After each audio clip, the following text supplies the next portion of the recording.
Boa noite. Boa noite. Temer considera dramática a situação nos presídios e anuncia a construção de uma unidade de segurança máxima no Rio Grande do Sul. Governo de Roraima volta a pedir ajuda federal. O objetivo é controlar a cadeia onde a matança deixou 33 vítimas. No Amazonas, depois de uma sequência de massacres com 60 mortes, presos são de novo transferidos. Em São Paulo, autoridades tentam se prevenir contra a guerra de facções nas cadeias envolvendo o PCC. Decisão da Justiça que suspende reajuste na integração ônibus-metrô não chega a Alckmin e os passageiros pagam mais caro. Começa o calendário de pagamento do IPVA. A nossa reportagem alerta contra boatos e esclarece as dúvidas.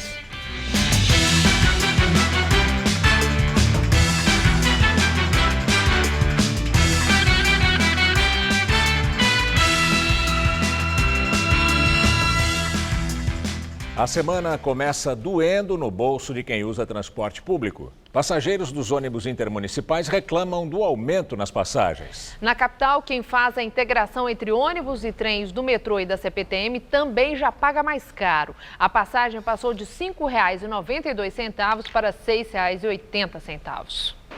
Clóvis chegou cedo ao terminal de ônibus em Diadema. Ele vai para a zona sul de São Paulo, onde trabalha. O analista de sistemas já pagou o novo valor da passagem dos ônibus metropolitanos, que passou de R$ 4,00 para R$ 4,30. O pessoal geralmente questiona bastante a questão da qualidade e agora também impacta o preço, né? Então é isso que eu acho que você está vendo aí, fila grande e muita reclamação. Renata calcula gastar R$ 200 a mais para chegar ao trabalho.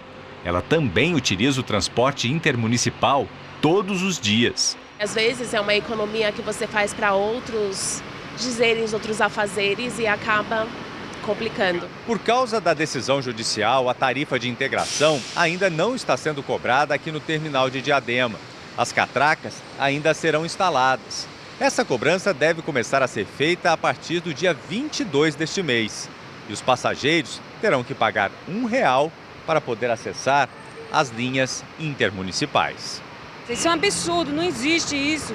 A gente está num país de crise. Que crise é essa? Entre as cidades afetadas pelo aumento estão ainda Guarulhos, Mairiporã, Itapecerica da Serra, Carapicuíba, Osasco, Barueri, São Caetano do Sul, São Bernardo do Campo e Santo André. A gente pegou de surpresa, né? Porque só aumenta a passagem, o salário, nada. Fica difícil, né? Para nós trabalhadores, fica muito difícil. Tem muitos empregos que só quer pagar uma condução só por cada funcionário. Então fica difícil, nós temos que meter a mão no bolso e pagar a passagem mais cara. Ao todo, 571 linhas da região metropolitana de São Paulo foram reajustadas. O aumento varia de 6,10% a 7,13%, dependendo da área de concessão. Segundo a MTU, Empresa Metropolitana de Transportes Urbanos, o percentual de reajuste considera os custos dos insumos do transporte, como mão de obra e combustível, além das cláusulas contratuais com os consórcios. Já na capital, quem precisou fazer a integração entre ônibus e trens do metrô e da CPTM também já pagou mais caro. A passagem passou de R$ 5,92 para R$ 6,80. A Secretaria de Transportes Metropolitanos manteve o aumento mesmo após uma outra decisão liminar ter suspendido o reajuste. O governo estadual afirma que não foi notificado da decisão. O estado espera reverter a ordem judicial por meio de recurso. Que nós temos convicção que nós vamos ganhar, recorrer da liminar e fazer valer a nossa política tarifária, que é o melhor para a população nesse momento.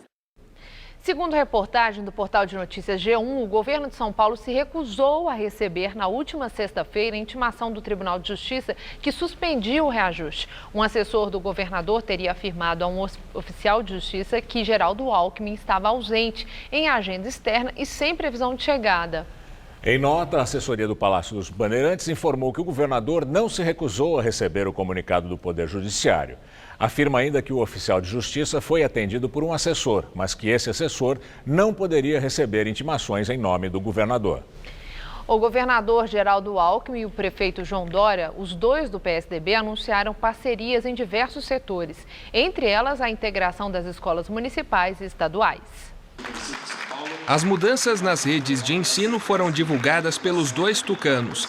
mas nenhum deles deu detalhes sobre como será feita a unificação. Calendário único, começarmos as aulas e terminarmos juntos, o mesmo número de ciclos, material pedagógico, enfim, o aluno que sai de uma escola e vai para outra, ele não ter problema, né? Nós vamos ouvir o secretário da Educação. Nós estamos integrando esse programa, o secretário Natalini e também o secretário Alexandre Schneider. Eles têm reuniões conjuntas a partir de amanhã. As aulas só recomeçam no dia 6. Nós temos ainda um tempo, eles estão definindo isso. O anúncio foi feito após uma reunião conjunta entre os secretários municipais e estaduais de São Paulo no Palácio dos Bandeirantes. João Dória quer manter a proximidade com o governo do estado e realizar reuniões conjuntas a cada 3 meses. Além do foco em educação, também foram divulgadas parcerias nas áreas de habitação, governo, segurança, emprego, assistência social, saúde, transporte e saneamento. Entre as medidas estão projetos já em andamento. É o caso da parceria público-privada para a construção de moradias populares na região da Luz, que começou na gestão de Fernando Haddad, e a integração de sistemas de segurança para a troca de informações entre o Estado e o município. Alckmin também afirmou que a Defensoria Pública de São Paulo vai prestar atendimento à população de rua, o que já faz parte da função do órgão. Na área de saúde, o Estado vai ceder 4 carretas para consultas médicas. Diante da crise no seu sistema carcerário, o governo de Roraima pede à União o envio de 100 agentes da Força Nacional. O pedido de reforço foi feito depois da morte de 33 presos na penitenciária agrícola de Monte Cristo, na região rural de Boa Vista, na sexta-feira. Não houve rebelião. O secretário de Justiça e Cidadania, Uziel Castro, disse que não foi um acerto de contas nem vingança. Segundo ele, os presos foram mortos porque se recusaram a entrar para uma facção que existe dentro do presídio. No ofício enviado ao presidente Michel Temer e ao ministro da Justiça, Alexandre de Moraes, a governadora Sueli Campos, do PP, diz que a integridade física dos presos que cumprem pena no presídio é prioridade imediata. No documento, a governadora admite que o efetivo da Polícia Militar não é suficiente para garantir a segurança da unidade. Sueli Campos pediu ainda dinheiro para terminar as obras de 2 cadeias no estado e para comprar equipamentos para os agentes penitenciários. Segundo a governadora, a solução para a grave crise carcerária do estado é a atuação conjunta com a União. Em novembro, Roraima já havia solicitado reforço policial, mas o ministro da Justiça negou o pedido. No fim de semana, a Justiça de Roraima determinou que 161 presos que cumpriam pena em regime semiaberto no Centro de Progressão Penitenciária fossem para a prisão domiciliar.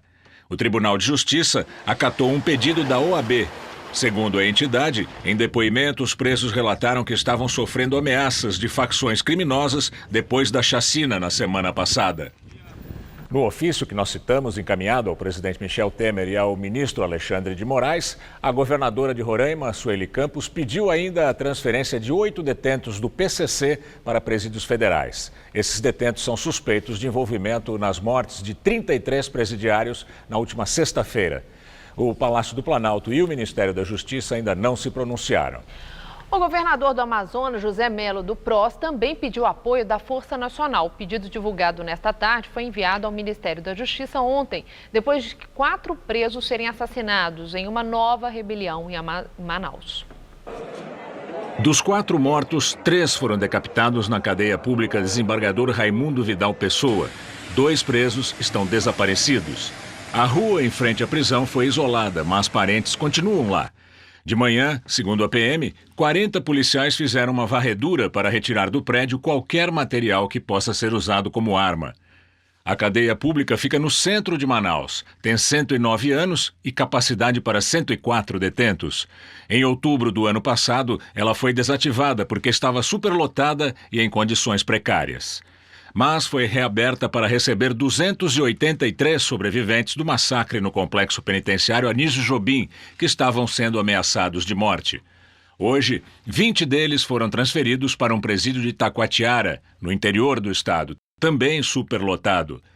Dos 60 detentos mortos nas rebeliões da semana passada, só um ainda não foi identificado. 54 corpos já foram liberados para as famílias, que estão sendo orientadas pelas autoridades a enterrá-los sem velório para evitar retaliações. Diante da crise penitenciária, o Tribunal de Justiça do Amazonas determinou que seja feito um mutirão carcerário no estado para avaliar a situação dos presos provisórios. De acordo com a TV Globo, a ordem para a rebelião no complexo penitenciário Anísio Jobim na semana passada partiu do Presídio Federal de Segurança Máxima de Campo Grande, no Mato Grosso do Sul. O detento José Roberto Fernandes Barbosa, conhecido como Zé Roberto da Compensa, seria um dos líderes da facção criminosa que controla o tráfico de drogas na região norte e teria ordenado o assassinato de presos de uma facção rival da região sudeste. No Rio Grande do Sul, o presidente Michel Temer anuncia a construção de um presídio federal. Será o primeiro presídio federal no estado. A construção faz parte dos 5 presídios federais previstos no Plano Nacional de Segurança, anunciado na semana passada. Quero anunciar este fato. Sei que não é nada agradável anunciar presídio. A realidade social atual exige medidas dessa natureza. As declarações de Temer foram dadas durante cerimônia de entrega de ambulâncias para o SAMU. Do lado de fora, ele foi alvo de protestos. É a primeira visita do presidente à região desde que assumiu o governo. No discurso, Temer lamentou o fato de a segurança pública estar em evidência. Eu espero que daqui a 20 anos, quem esteja nessa tribuna venha dizer, olha, eu estou construindo só escolas, só postos de saúde, não estou construindo presídios. Mas a realidade atual nos leva à necessidade imperiosa da construção de presídios. Ainda em sua fala, Temer cometeu uma gafe. Ele disse que o Ministério da Saúde economizou 800 milhões de cruzeiros. A moeda foi extinta na década de 90.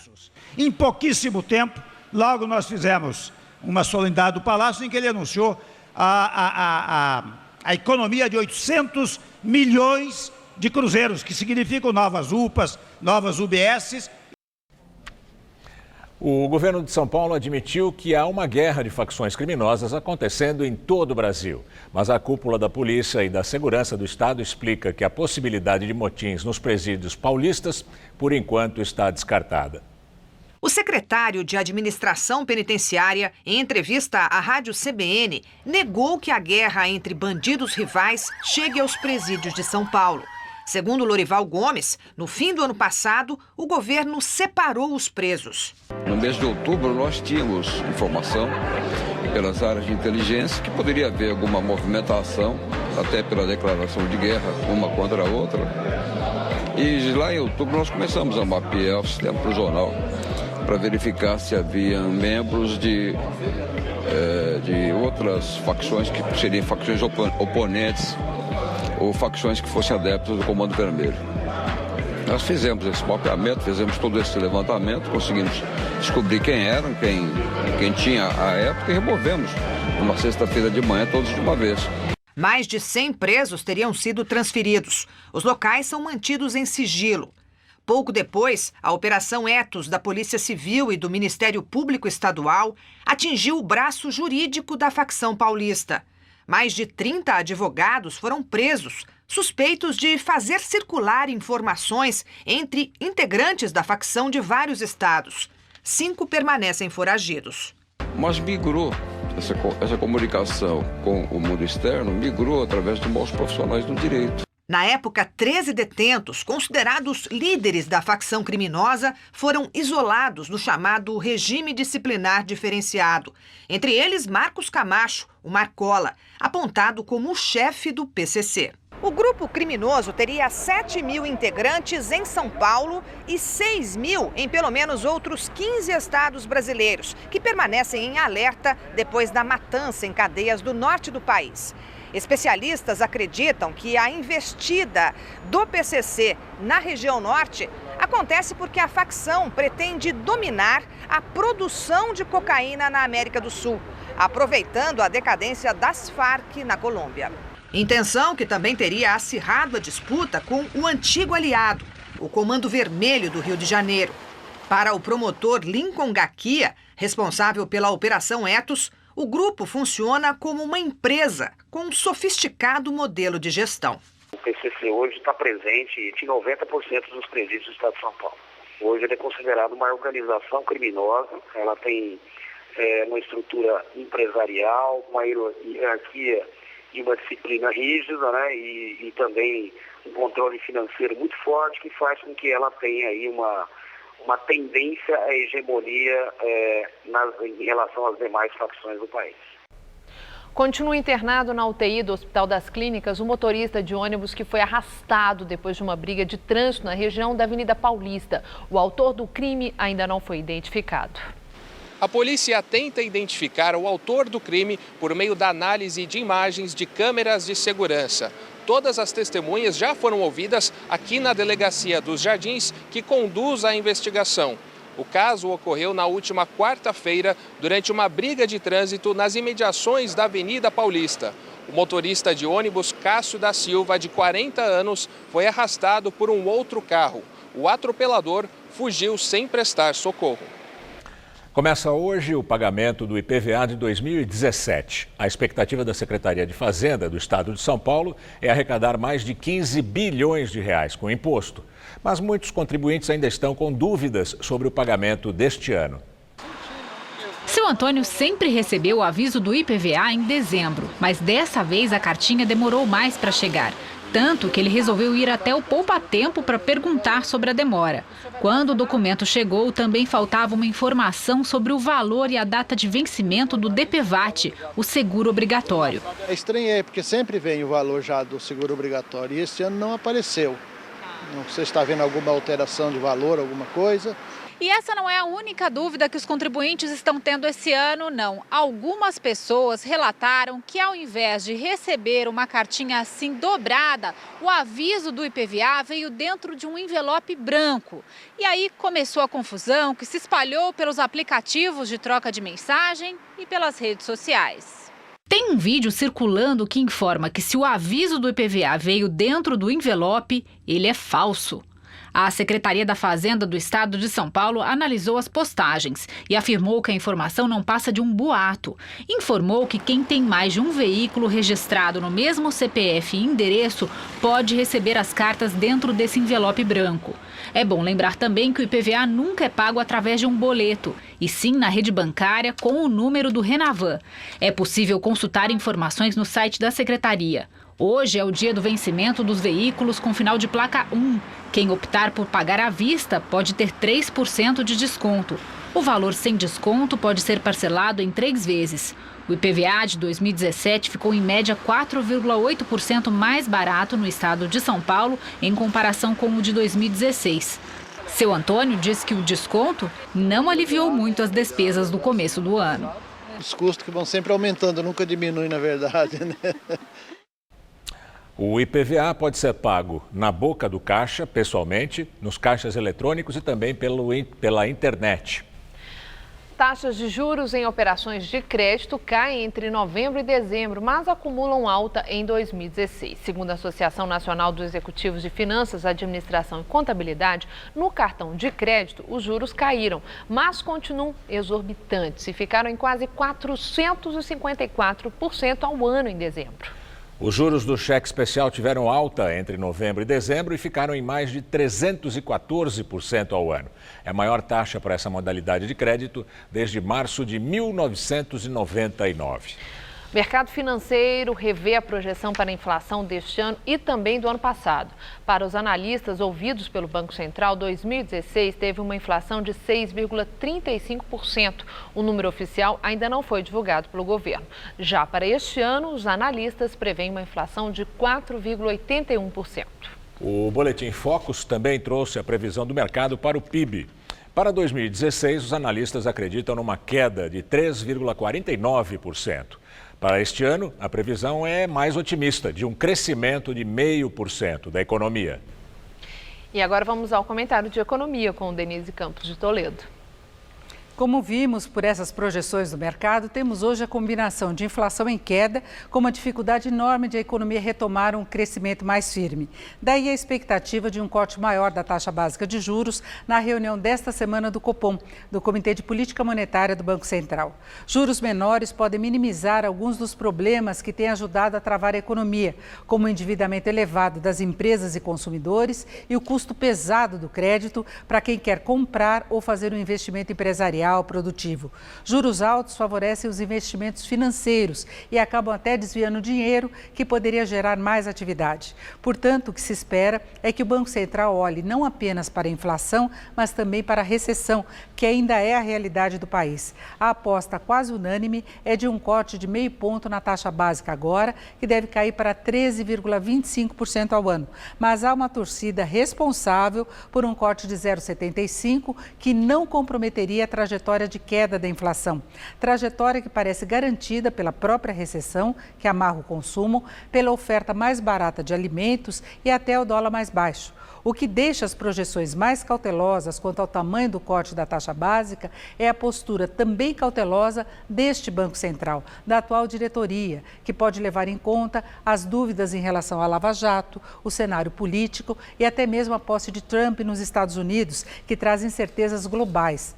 Agora, se não vier alguma surpresa mais negativa, podemos fechar 2017 com os juros básicos até abaixo de 10%, processo que aos poucos vai ajudar a derrubar mais as taxas cobradas pelo sistema de crédito, que continuam num patamar absurdamente alto e são as que pesam mesmo no andamento da economia. Essa perspectiva é um dos fatores que sustentam a previsão de uma virada na crise, ainda que seja uma virada meio lenta. Mas não vamos esquecer que podemos deixar para trás uma queda de 13,5% do PIB para uma expansão de 0,5%. Se tudo der certo, talvez até de 1%. Seria o começo da saída do fundo do poço. E tomara que já tenhamos batido mesmo no fundo do poço. Eu volto na quinta. Até lá. E a Receita Federal liberou hoje a consulta aos lotes residuais do imposto de renda. Estão nesse lote as instituições de quem caiu na malha fina e corrigiu as informações entre 2008 e o ano passado. Serão pagos 370 milhões de reais a mais de 177 mil contribuintes. Os valores vão ser depositados no dia 16, segunda-feira que vem. Nas férias e com todo esse calorão, muitos pais não sabem o que fazer para distrair a garotada em casa. Aqui na capital existem opções baratas e até gratuitas para brincar e se refrescar. Família unida curte o verão? Unida. Afinal, a ducha é que nem um coração de mãe. Sempre cabe mais um. Tá gelada? Tá. Passa um pouquinho de frio, mas vale a pena? Vale. Quem recusaria um convite para curtir uma sombra à beira do lago ou um passeio dentro de um pedaço preservado de Mata Atlântica e repleto de animais de brinquedo? Tem toda a impressão que você está no meio de uma selva mesmo, eu acho. Sai um pouco daquele corre-corre. Da rotina, é verdade. Mas o Laércio não quer nem saber de tranquilidade. Ele e o filho vieram em busca de adrenalina. Há muitos anos eu parei de andar. E o Gabriel quis andar de skate, né? E aí eu voltei a andar com ele. Então, assim, incentivo para ele, né? E para ele ver que o esporte é saudável. A pista de skate é uma das novidades da programação do Sesc Verão desse ano. A unidade Itaquera, que tem capacidade para 16 mil pessoas por dia, tem recebido 10 mil nesses dias de calor. O Sérgio e o filho João aproveitaram para aprimorar as raquetadas. Geralmente a gente passa a manhã toda aqui, né? Quando vem, passa a manhã toda. Mas é bem legal essa integração minha e dele, né? O projeto Sesc Verão vai até o dia 28 de fevereiro. Serão mais de 2.000 atividades nas 36 unidades do estado. Mas não é nada difícil perceber qual é a atração mais disputada. Só que aqui a diversão não é para todo mundo. Apesar de ser quase uma unanimidade, é preciso ser associado e ter a credencial plena para pular na piscina. Não tem onda, mas tem toboágua. Não tem surf, mas tem stand-up. Difícil de ficar em pé? Não, até que não. Só não ficar muito nervosa, né? Outra opção desse verão são as muitas piscinas públicas da cidade, que são da prefeitura. O Centro Esportivo Vila Nova Manchester, no Carrão, na Zona Leste, tem capacidade para até 1.300 pessoas por dia. Quem não for cadastrado pode fazer a carteirinha na hora. É só trazer documento, uma foto e um comprovante de residência. A garotada faz a festa. Quem que mergulha melhor, menino ou menina? Menina! Para mim aqui eu fico mais segura de estar, consigo ver todos ao mesmo tempo. Na praia já é uma coisa mais complicado. Quando está muito calor, sempre tem um sustinho ou outro, mas a gente está bem equipado de salva-vidas aqui, tá legal.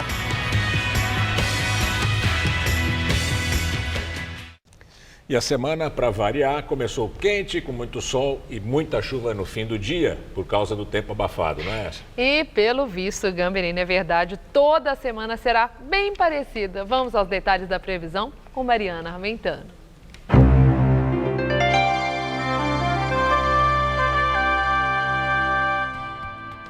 Em grande parte do Brasil, o dia terá sol, calor e pancadas de chuva a partir da tarde.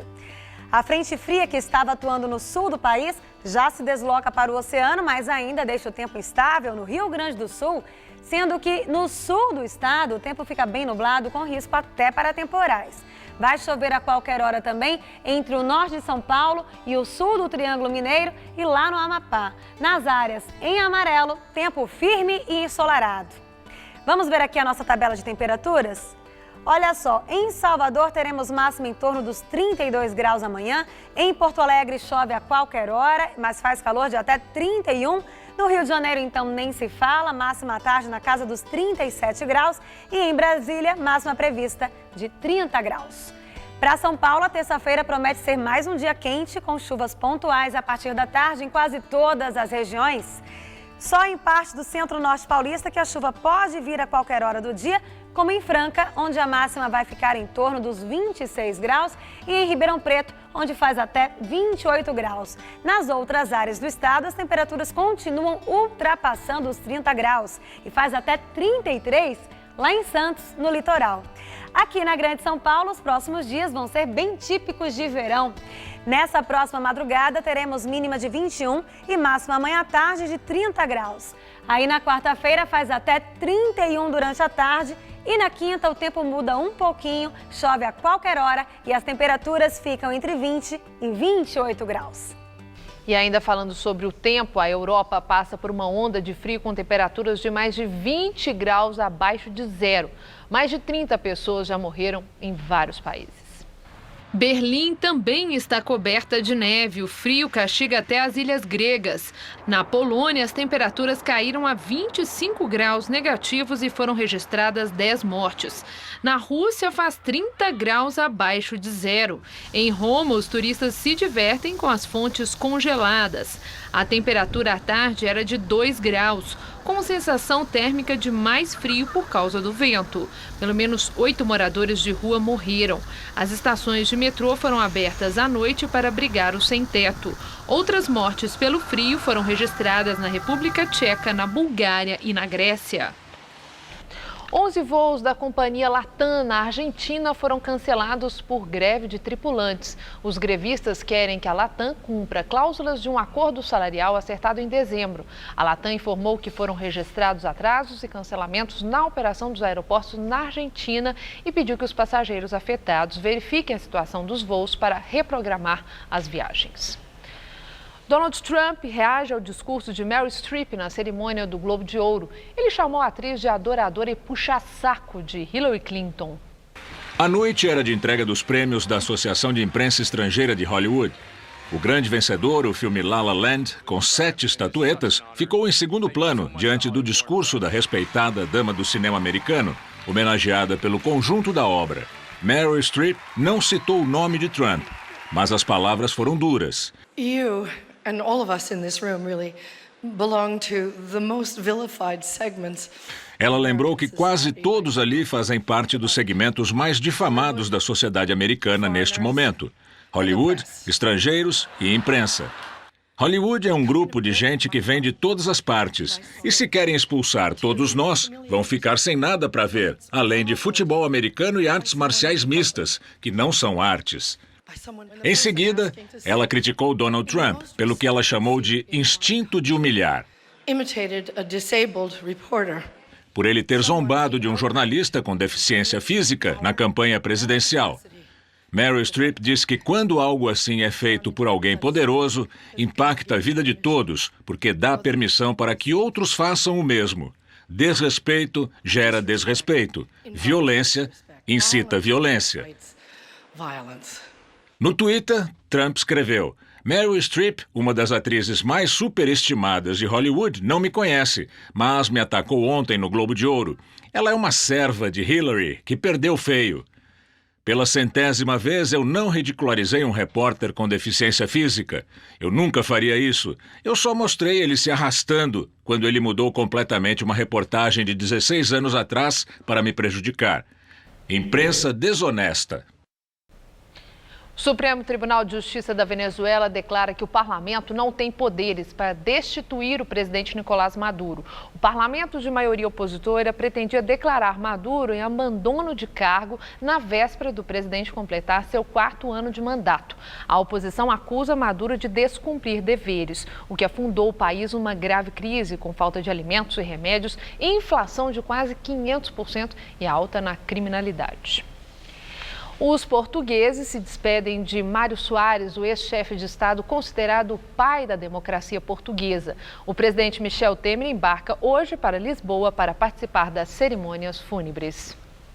O corpo de Mário Soares está sendo velado no Mosteiro dos Jerônimos. O cortejo fúnebre partiu da casa da família no bairro de Campo Grande e percorreu as principais ruas de Lisboa. O ex-presidente morreu no sábado, aos 92 anos. Ele vai ser sepultado amanhã no cemitério de Prazeres. O governo socialista decretou 3 dias de luto nacional. Mário Soares lutou contra a ditadura na década de 70, fundou o Partido Socialista, foi preso e se exilou na França. Ao voltar, foi ministro dos Negócios Estrangeiros, presidente da República e primeiro-ministro. Soares também liderou o processo de adesão de Portugal à União Europeia. Morre aos 91 anos o sociólogo e filósofo Zygmunt Bauman. Ele faleceu em Leeds, na Inglaterra, e a causa da morte ainda não foi divulgada. Bauman ficou conhecido como criador do conceito de modernidade líquida. Em livros como Amor Líquido, em 2003, o filósofo falava sobre como as relações atuais tendem a ser menos frequentes e duradouras. O último livro de Bauman, traduzido para o português e lançado no Brasil, foi A Riqueza de Poucos Beneficia Todos Nós, em 2015. Vamos agora à entrevista do dia com Rodolfo Gamberini. Nosso convidado de hoje é Paulo Pereira da Silva, deputado federal e presidente do Partido Solidariedade e da Força Sindical também. Nós vamos conversar sobre o que esperar da política neste ano e também sobre a polêmica reforma da Previdência. Muito obrigado por estar aqui conosco, deputado. Obrigado, Gamberini. Prazer estar aqui com você. Bom ano novo, bom ano novo a todos. Para você também. Paulinho, o governo Temer teria 88% de apoio do Congresso para suas decisões. Nadou de braçada para aprovar o teto dos gastos públicos naquela PEC. Você acha que o governo vai ter uma vitória tão expressiva assim na reforma da Previdência ou vai ser um osso bem mais duro de roer? Com certeza será muito mais difícil, né? Porque essa reforma da Previdência, que nós todos achamos que até que precisa fazer, antes teria que fazer algumas outras coisas ainda na Previdência, do nosso ponto de vista. Mas tudo bem. O que, por exemplo? Por exemplo, o governo diz que tem um déficit na Previdência, né? De 89 bilhões, 132 bilhões este ano, né? Que passou.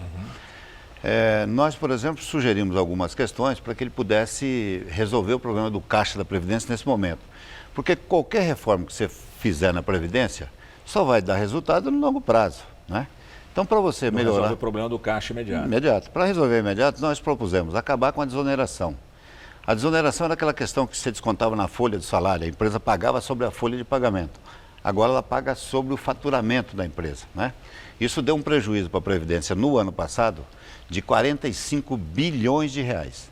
Poderia resolver, então, a metade do déficit que teve ano passado só com isso. Nós propusemos também rever filantropia, porque você sabe que faculdade, por exemplo, é filantrópica. Só que vai lá para ver se é filantrópica, para registrar teu filho lá para estudar, né? Enfim, então nós estamos querendo rever a filantropia. Isso daria 11 bilhões de reais. Nós estamos propondo vender os prédios da Previdência. Tem cerca de 3 mil prédios abandonados pelo Brasil. Poderia então vender os prédios e daí recuperar aí coisa de 2 bilhões de reais. Além disso, nós achamos que o agronegócio tem que pagar a Previdência. Porque o agronegócio não paga a Previdência. Por isso você vê aí empresários com 10, 12 anos de empresário ficou bilionário, porque não paga imposto. como todos os empresários do Brasil. Então, o agronegócio deveria pagar. Com isso, você poderia resolver o problema do caixa da Previdência nesse momento. Mas, infelizmente, o governo não aceitou nenhuma dessas propostas. Aliás, aceitou a do agronegócio, ele colocou na proposta. E fez uma proposta inaceitável, né? Aposentadorias de homens e mulheres aos 65 anos, com 49 anos de contribuição, coisa jamais imaginada, né? Difícil, ou seja, né? É pensar que todos nós moramos na Suíça, né? É, exatamente isso que eu ia dizer. O governo alega que em outros países é assim. Mas em outros países que tem outras condições, né? Você pega uma Alemanha, né? Uma Suíça... Que tem outra estrutura de saúde, estrutura, educação, as pessoas vivem muito mais que aqui, né? Então essa proposta dele é inaceitável, né? Eu, inclusive, Gamberini, estou fazendo uma discussão com alguns parlamentares, alguns deputados, alguns colegas lá da Câmara, para fazer uma nova proposta, fazer uma proposta para contrapor a essa do governo, né? No que a sua proposta é Eu diferente? cheguei até a fazer uma consulta no meu Facebook, milhares de pessoas responderam positivamente, algumas com dúvida ainda, mas a maioria positivamente. Eu faria, primeiro, é inaceitável essa história de homens e mulheres se aposentar igual, porque as mulheres trabalham mais que nós, todo mundo sabe disso. Tem jornada dupla, né? Tem jornada dupla, né? Então é preciso que as mulheres tenham uma diferenciação para o homem, né? Então, eu estou consultando ainda, não só os trabalhadores, as pessoas com quem tem relação, mas estou preparando uma proposta de 60 anos para homens, 58 anos para as mulheres e uma taxa de 30% a mais do tempo que faltar, para que o governo também... Como assim? Por exemplo, uma pessoa que falta 1 ano para se aposentar, para completar o tempo de trabalho, então ele trabalharia mais 4 meses. Uma pessoa que falta 10 anos para se aposentar, trabalharia mais 3 anos. Trabalha só 30%. Então, ou seja, você faria uma porcentagem igual, não essa que o governo fez, porque o governo fez uma coisa de maluco. Quem tem mais de 50 anos vai pagar metade do tempo que falta. Quem tem menos de 50 anos vai se aposentar aos 65 anos. Se for homens e se for mulheres que tiver menos de 45 anos. Ou seja, então... Uma pessoa que, vamos dar um exemplo, uma pessoa que tem 49 anos de idade, que entrou num trabalho aos 16 anos. Ele tem, hoje, 33 anos de contribuição. Ele vai trabalhar mais 16. O outro que tem 50 anos e 1 mês, que também entrou aos 16, tem 34 anos de contribuição, vai trabalhar mais 6 meses. Ou seja, uma coisa desigual. Então, eu acho que a gente, para ser justo, faríamos uma tabela de cima a baixo, ou seja... Isso acaba com aquela história dos 49 anos de contribuição, na medida que você teria, então, que contribuir mais 1/3 do tempo que falta para você se aposentar, para todos os trabalhadores que estão, e as pessoas que entram no mercado de trabalho, então, teriam 60 anos homens e 58 anos mulheres. Agora, além disso, tem uma série de outros problemas, né? Por exemplo, eles desvinculam do salário mínimo as pensões, né?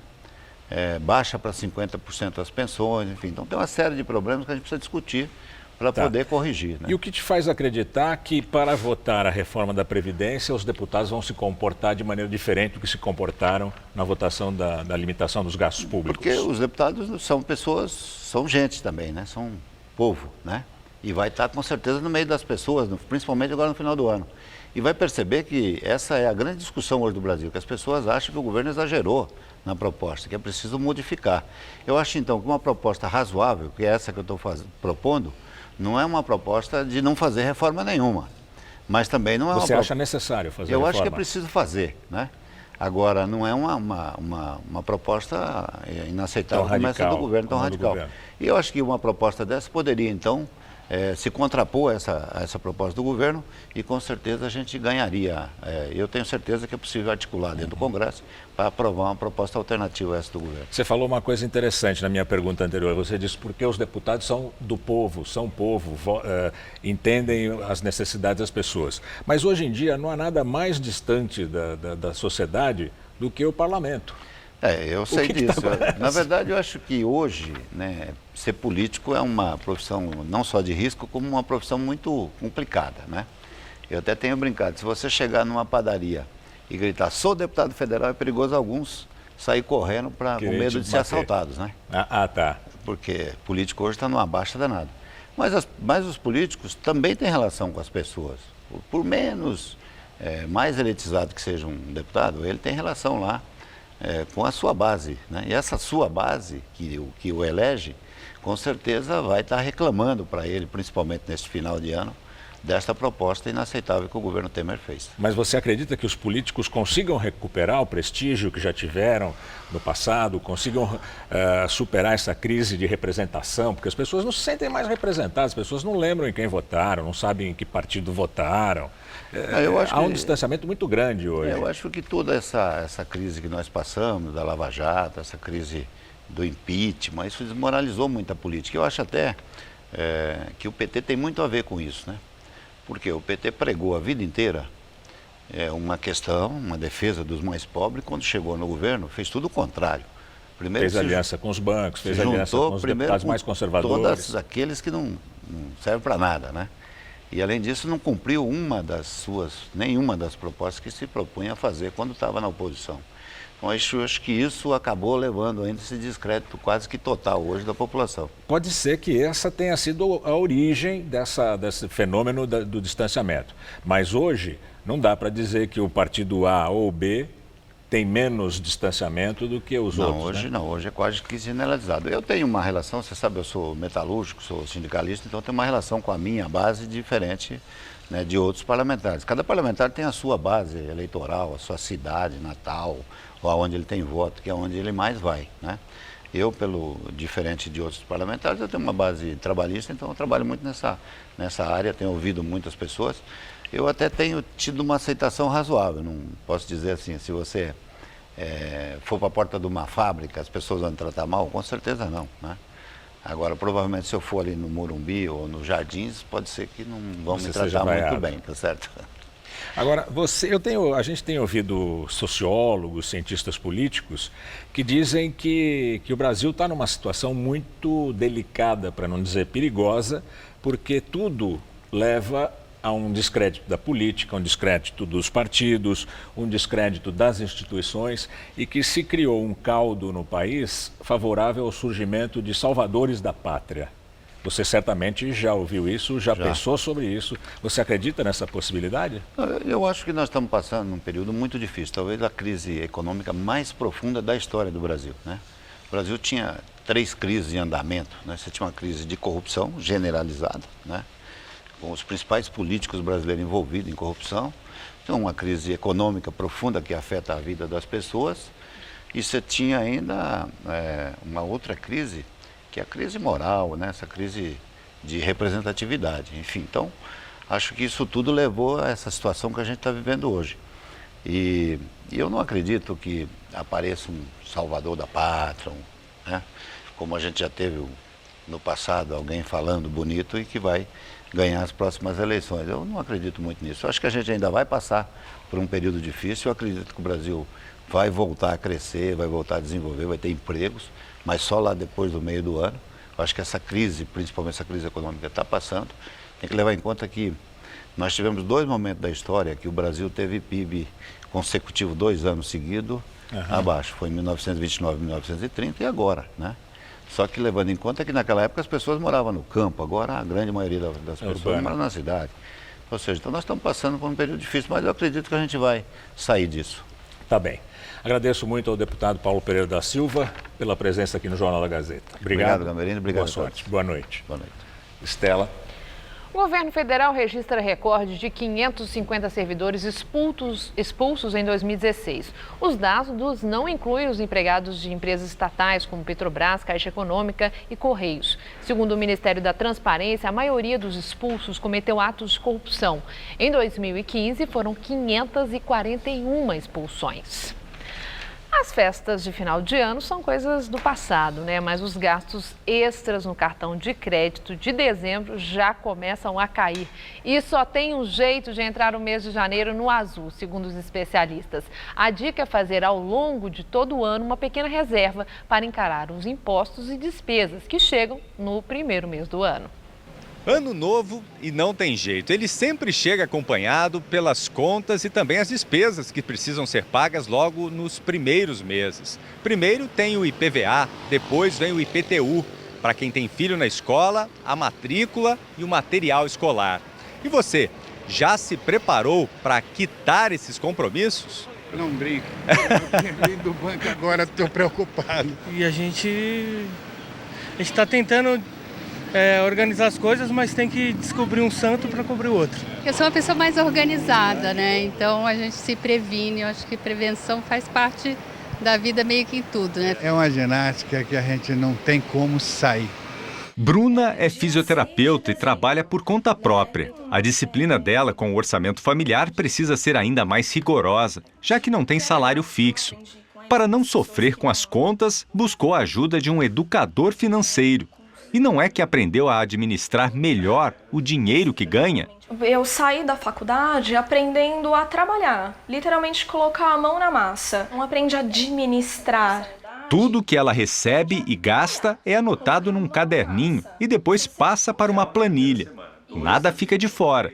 Então eu saí para almoçar, eu gastei R$15 de almoço, por exemplo. Tá anotado lá. Com planejamento e determinação, a fisioterapeuta consegue economizar e já reserva o dinheiro para as contas de início de ano. Vai pagar tudo à vista, aproveitando os descontos. Jussivaldo Almeida é vice-presidente da Associação Brasileira de Educadores Financeiros e dá uma dica para quem está com dívidas e não tem como escapar das novas despesas. Liste todas elas, pela mais cara, a nível de taxa de juros, para a mais barata. Saiba quanto você deve, porque uma hora você vai ter que escolher e alguma delas você vai ter que deixar de pagar e renegociar essa dívida, talvez no segundo semestre, na melhor oportunidade. O educador financeiro garante que a boa gestão do dinheiro depende de uma mudança de hábito. Que tal começar economizando um pouquinho por mês? Comece a guardar já desde agora os impostos, a matrícula, todas as despesas conhecidas de 2018. Mas em 2017, se você não guardou, que agora é janeiro, agora está aqui, está na hora, né? Não entre em desespero. Tudo na vida a gente precisa ter metas essas escritas e cumpridas. E você ir colocando no papel, principalmente, porque se você só falar, você acaba não cumprindo. O prefeito de Curitiba, Rafael Greca, do PMN, teve alta do hospital. Ele foi internado no dia 2, pouco depois da posse, com quadro de tromboembolia pulmonar. Por recomendação médica, o prefeito deve retomar agora os trabalhos aos poucos para evitar uma recaída. E a seguir as notícias do esporte, você vai ver o gol mais bonito escolhido no Prêmio Puskás. E Cristiano Ronaldo é de novo o melhor do mundo. O jogador é eleito o melhor pela 4ª vez em premiação da FIFA.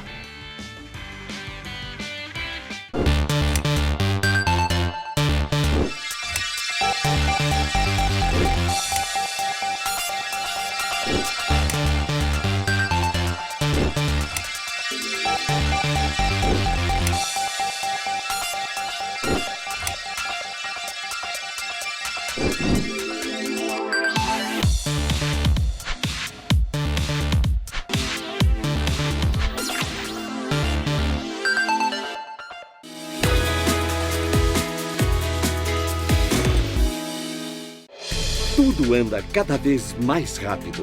O tempo, as pessoas, as tecnologias.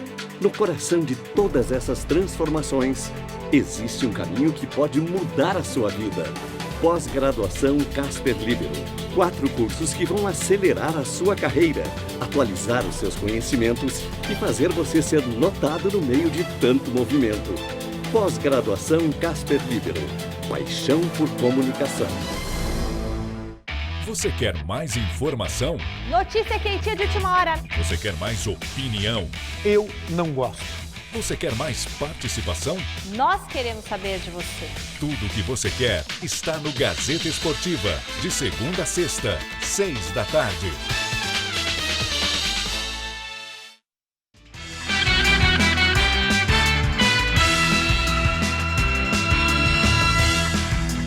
E agora as notícias do esporte com Rodolfo Gamberini e Anita Pasques.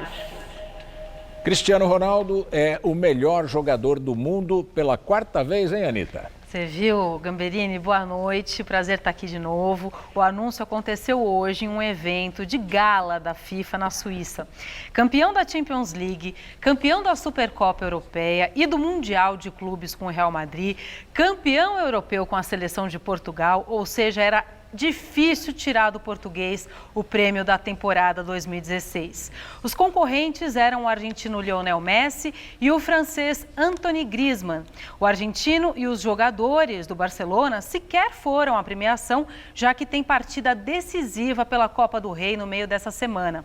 O fato foi lamentado pelo Cristiano Ronaldo, mas ele disse entender a razão da ausência dos rivais por conta do compromisso dentro de campo. Entre as mulheres, o prêmio da FIFA The Best ficou com a americana Carli Lloyd, pelo segundo ano consecutivo. Ela concorria com a brasileira Marta e com a alemã Melanie Beringer, considerada favorita ao prêmio, já que foi artilheira e medalha de ouro na Olimpíada aqui do Rio de Janeiro. A cerimônia foi marcada também por homenagens ao brasileiro Falcão, do futsal, e às vítimas do acidente com a Chapecoense, pela solidariedade mostrada na ocasião. O Atlético Nacional da Colômbia foi homenageado como o prêmio de Fair Play. Foram justos, na sua opinião, essas premiações? Bom, o Cristiano Ronaldo, eu achei lindo o que ele falou. Ele falou, foi minha melhor temporada, foi meu melhor ano e os prêmios falam por si só. Eu acho a segurança dele esplêndida. Foi justo, o Cristiano Ronaldo é o Cristiano Ronaldo. Tem uma seleção que a FIFA faz também, né? Então, contou com o Daniel Alves, brasileiro. Sexta vez como melhor lateral direito. Achei ele bacana. O Neymar nem estava nessa seleção aqui. Estava indicado ao prêmio Puskás, né? Que a gente vai falar agora. Mas também não foi a festa. Pois é, você falou do prêmio Puskás, teve a premiação do gol mais bonito, né? Exatamente. Foi no prêmio Puskás Gamberini que elegeu o gol mais bonito do ano através de votação popular, hein, gente? O corintiano Marlone estava entre os concorrentes, só que não deu para o brasileiro não, tá? O gol escolhido foi marcado pelo malaio Modfaz Subri. Ele bateu uma falta do meio de campo e fez um golaço na partida entre Pulau Pinang e Pahang. Que curva é essa que a bola fez, Anitta? Você viu? É mágica. Válida pela Superliga da Malásia. Superliga da Malásia, Gamberini. Além do Marlone, ele também derrotou na votação popular a venezuelana Daniuska Rodrigues. Você viu? Mas posso falar uma coisa? Foi o vento. Se foi o vento, eu não sei. Mas o gol do Neymar foi bem bonito. Foi lindo, né? Aquele chapéu. Bem bonito. Bom, vamos falar do São Paulo, que segue se preparando, continua se preparando para participar do torneio na Flórida, não é isso? Exatamente. No dia 19, a equipe do técnico agora Rogério Ceni enfrenta o vencedor do confronto entre River Plate da Argentina e Milionários da Colômbia. O atacante Gilberto falou hoje com a imprensa. Sob o comando de Rogério Ceni, o São Paulo segue a pré-temporada nos Estados Unidos, onde vai disputar a Florida Cup, com estreia marcada para o próximo dia 19. Com participação ativa nos treinos, Rogério vai agradando os jogadores do elenco. A exemplo do atacante Gilberto, que após sofrer com lesões no ano passado, está recuperado e bastante motivado para 2017. Eu estava 2 anos, 3 anos sem pré-temporada e agora estou fazendo no São Paulo, que é um time de ponta, numa estrutura como essa, que é uma estrutura de ponta. Então só motiva, e o treinador também, né, que é um treinador que vocês já viram que é de ponta. Ao lado de Chaves, Gilberto é uma das principais opções do elenco para o ataque, mas a diretoria são paulina segue a busca por um outro centroavante. Além do interesse em recontratar Jonathan Calleri, que está no futebol inglês, o clube avança para fechar com o paraguaio Christian Coleman, do Nacional do Paraguai. É bom, sempre bom disputar. Quanto mais jogadores qualificados para o elenco, melhor. Melhor o nível do time e a disputa também. Falando em reforços, ontem o meia Cícero, quarto atleta contratado para 2017, chegou aos Estados Unidos e já está integrado com os novos companheiros. E nesta segunda-feira, o goleiro Sidão, que já treina com o grupo desde o início da pré-temporada, foi oficialmente apresentado. Cotado para ser titular, ele vestirá a camisa de número 12. Gamberini, esse tipo de evento é muito legal e é importante porque é pré-temporada, é para os times irem, né, justamente se aquecendo, pegando o ritmo. A Florida Cup já está na 3ª edição e nessa edição conta com 5 times brasileiros: Vasco, Bahia, São Paulo, Corinthians e Atlético Mineiro, que inclusive é o primeiro a estrear contra Bayer Leverkusen. Opa! Exato. Bom, vamos falar um pouco da Copa São Paulo de Futebol Júnior? Vamos sim, vamos lá. Ó, veja como o São Paulo, o Corinthians, o Palmeiras terminaram aí essa fase de grupos da competição. Em Araraquara, o Palmeiras encerrou a fase de grupos com um empate. A equipe alviverde encarou a Ferroviária, que saiu na frente graças a este gol marcado por Rodolfo. Depois do intervalo, Léo Santos, praticamente em cima da linha, tratou de igualar o resultado. O Palmeiras vai pegar o Sport na próxima fase da competição. Em Capivari, Gabriel entrou de carrinho e fez 1-0 para o São Paulo diante do Capivariano. Só que ainda no primeiro tempo, Gabriel, do Capivariano, empatou a partida, 1-1. Já aos 46 da segunda etapa, o goleiro Hudson não segurou o escanteio cobrado por Giovani e acabou empurrando a bola para o próprio gol, 2-1.